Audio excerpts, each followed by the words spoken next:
नमस्कार प्रेक्षकांनो, ठरलं तर मग मालिकेच्या आजच्या म्हणजेच 15 मेच्या भागात काय घडणार आहे ते आपण पाहणार आहोत.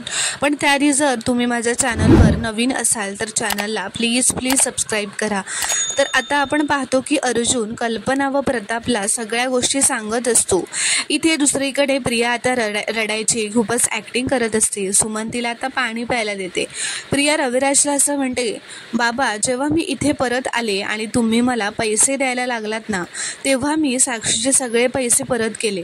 तुम्हीच सांगा, माझ्या मनात जर खोट असती तर मी पैसे परत केले असते का हो?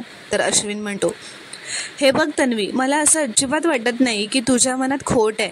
पण दादा कोर्टात जे बोलला ना ते ऐकून खूप धक्का बसला, एवढंच. तर रविराज विचारतो, तू खरंच साक्षी शिकरेला पैसे परत दिलेस? तर प्रिया म्हणते, तुमचा माझ्यावर विश्वास बसत नाही आहे ना?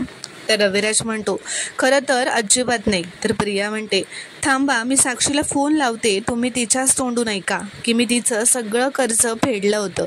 तर आता प्रिया फोन लावते. तर रविराज म्हणतो, 1 मिनिट. तिने फोन उचलल्यावर फोन स्पीकरवर टाक. आता मला कोणत्याही शंकेला जागा ठेवायची नाही आहे. तर आता नागराज मनातच म्हणतो, ही मूर्ख मुलगी स्वतःला खरं सिद्ध करण्याच्या नादात आता आणखीन भानगडी का वाढवून घेते? साक्षी काही पचकली म्हणजे? तर आता प्रिया घाबरतच साक्षीला फोन लावते, स्पीकरवर टाकते. आता फोन महिपत उचलतो. प्रिया म्हणते, हॅलो साक्षी, मी तन्वी बोलते. तर महिपत मनातच म्हणतो, ही काय सुरुवात आहे? स्वतःचंच नाव का सांगते ही, ते पण दुनियेला सांगायचं नाव? तर इथे आता प्रिया फोनवर असं म्हणते, तू माझा फोन नंबर डिलीट केला असशील म्हणून सांगते. साक्षी, इथे माझ्या पुढे माझे बाबा उभे आहेत. तू प्लीज त्यांना सांगू शकशील का आपली भेट कधी झाली, कशी झाली, आणि तू मला कर्ज कसं दिलं होतंस आणि ते मी कसं परत केलं? तर इथे महिपत मनातच म्हणतो, ही चॅप्टर पोरगी काहीतरी ड्रामा करून त्या किल्लेदारला बाटलीत उतरवते. तर आता महिपत प्रियाला असं म्हणतो, मी तिचा बाप बोलतोय. ती आता बोलणार नाही, पण तिने मला सांगितलं तू तिच्याकडून जे कर्ज घेतलं होतंस ते सगळं तू तिला परत केलेस आणि तुमच्यात काय दोस्ती बिस्ती नाही आहे असं म्हणत तू फोन ठेवतो. तर आता प्रिया रविराजला म्हणते, बाबा ऐकलत ना तुम्ही, मी खरं बोलते हो. तर आता अश्विन म्हणतो, तन्वीची बाजू घेण्यासाठी महिपतसारखा माणूस खोटं बोलेल असं मला वाटत नाही. दादा कोर्टात जे काही बोलला तरी मला वाटत नाही की यांची मैत्री तेवढी होती. तर रविराज म्हणतो, तसं असेल तर नेमकं खुनाच्याच दिवशी साक्षीने सिनेमाची 7-8 तिकीटं तुला का काढून दिली? तर आता प्रतिमा म्हणते, काय? अगं तन्वी, तू तुझ्या बाबांपासून आणखीन काय काय लपवलंयस? तर प्रिया म्हणते, एक सिनेमा बघायला जेव्हा तुला तुझ्या मैत्रिणीकडून पैसे घ्यायला लागतात तेव्हा ही गोष्ट तू अशी अभिमानाने मिरवशील का गं? असं ती प्रतिमाला विचारते. माझ्या जागी स्वतःला ठेवून बघा. तेव्हा तर साधी पाणीपुरी खायला सुद्धा पैसे नसायचे. तेव्हा एक मुलगी येते आणि म्हणते की हे पैसे घे, सिनेमा बघ आणि मजा कर. तेव्हा मी नाही म्हणायला हवं होतं का? एवढासा आनंद घेतला तर इतका मोठा गुन्हा झाला का माझ्याकडून? आणि बाबा, तेव्हा मला माहीत नव्हतं की मी अशा माणसांमध्ये येऊन अडकणार आहे. अर्जुनने आता हे सगळं जुनं उकरून काढल्यावर तुम्ही या सगळ्याचा दोष मला का देताय? तर सुमन म्हणते, भाऊजी, इथे सुद्धा तुम्ही तिची कोर्टासारखी उलट तपासणी का घेताय? तर आता इथे दुसरीकडे सगळं ऐकल्यानंतर कल्पना असं म्हणते, शक्यच नाही. तन्वी आणि साक्षीची इतक्या आधीपासून मैत्री कशी असेल? अर्जुन म्हणतो, त्या दोघी आधीपासूनच मैत्रिणी आहेत. तर प्रताप म्हणतो, आणि तन्वीने हे आपल्यापासून लपवून ठेवलं? तर सायली म्हणते, बाबा अहो, ती इतके दिवस कोर्टात खोटं बोलत आली आहे, त्यात तुमच्याशी खोटं बोलली, यात काय आश्चर्य आहे? कल्पना म्हणते, नाही, माझा ना याच्यावर विश्वासच बसत नाही आहे. मला नाही असं वाटत. आता अर्जुन रागातच उभा राहतो व म्हणतो, अगं मम्मा, तू त्या तन्वीवर इतकं आंधळं प्रेम कसं करू शकतेस? मी तिच्याबद्दलचे सगळे फॅक्ट्स नेहमी तुमच्या समोर ठेवत आलो आहे, पण तुम्ही दोघांनी कधीच त्यावर विश्वास ठेवला नाही. आणि आज कोर्टात जे प्रूव्ह झालं आहे ते सुद्धा तुम्ही खरं मानणार नाही आहात का? तर प्रताप म्हणतो, अर्जुन, हा आमच्यासाठी खूप मोठा धक्का आहे रे. अर्जुन म्हणतो, हा फक्त पहिला धक्का आहे डॅड. त्यानंतर तुम्हाला तन्वीबद्दल अशा गोष्टी कळणार आहेत ना, ज्यावर विश्वास ठेवायला तुम्हाला खूप कठीण जाणार आहे. मनाची तयारी करून घ्या, कारण मी कितीही प्रयत्न केले तरी केस आणि घर हे वेगळं ठेवता येणार नाही आहे मला. तुम्हाला हे मान्य करावंच लागेल की तुमची धाकटी सून खोटारडेपणाचा महाल आहे. असं म्हणत तो रागातच तिथून त्याच्या खोलीत निघून जातो.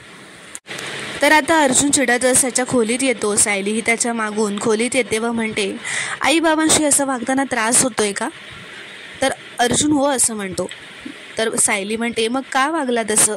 तर अर्जुन म्हणतो, माझं बोलणं कितीही रूढ असलं ना, असं त्यांना वाटलं ना, तरी खरं काय आहे हे त्यांना कळायलाच हवं मिसेस सायली. तर सायली म्हणते, हे मात्र मला पटतंय, नाहीतर ती प्रिया त्यांच्या भोळेपणाचा फायदा घेईल. तर आता सायली अर्जुनला फ्रेश व्हायला सांगते. अर्जुन म्हणतो, माझी सेवा काय चालली आहे? तर सायली म्हणते, सेवा नाही हो, माझ्या कर्तृत्वान नवऱ्याचं कौतुक करते. तुम्ही जेव्हा कोर्टात युक्तिवाद करताना तेव्हा तुमच्याकडे बघत राहावंसं वाटतं मला. तर आता अर्जुन व सायली एकमेकांकडे बघून हसत असतात.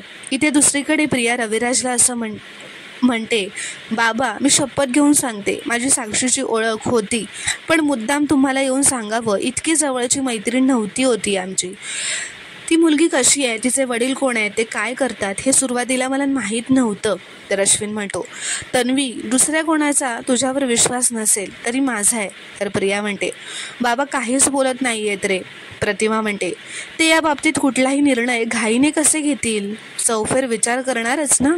आणि तुझ्या वागण्याचा जेव्हा जेव्हा आम्हाला धक्का बसलाय तेव्हा त्यातून बाहेर पडायला ना मला थोडा वेळच लागतो. तर अश्विन म्हणतो, पण रविराज काका, तन्वी खरं बोलतेय की खोटं हे ठरवण्यासाठी तुला वेळ हवा असेल ना तर जरूर घे, पण मला असला कोणताही वेळ नको आहे. तन्वी चल आपण निघूयात. तर प्रिया म्हणते, मला बाबांच्या तोंडून ऐकायचं आहे की त्यांचा माझ्यावर विश्वास आहे. बाबा प्लीज म्हणा ना एकदा की मी तुमचा माझ्यावर विश्वास आहे असं. तर रविराज म्हणतो, मला काय वाटतं यावर केसची दिशा नाही ठरणार आहे. अर्जुन आणखी कुठले पत्ते उघडतोय ते बघूया, मगच माझा तुझ्या बाबतीतला निर्णय होईल. तर नागराज म्हणतो, अरे पण दादा तोपर्यंत तन्वीची किती घुसमट होईल, तिचा जीव टांगणीला लागून राहील, त्याचं काय? तर रविराज म्हणतो, अरे लागू देत ना, मग काही बिघडत नाही.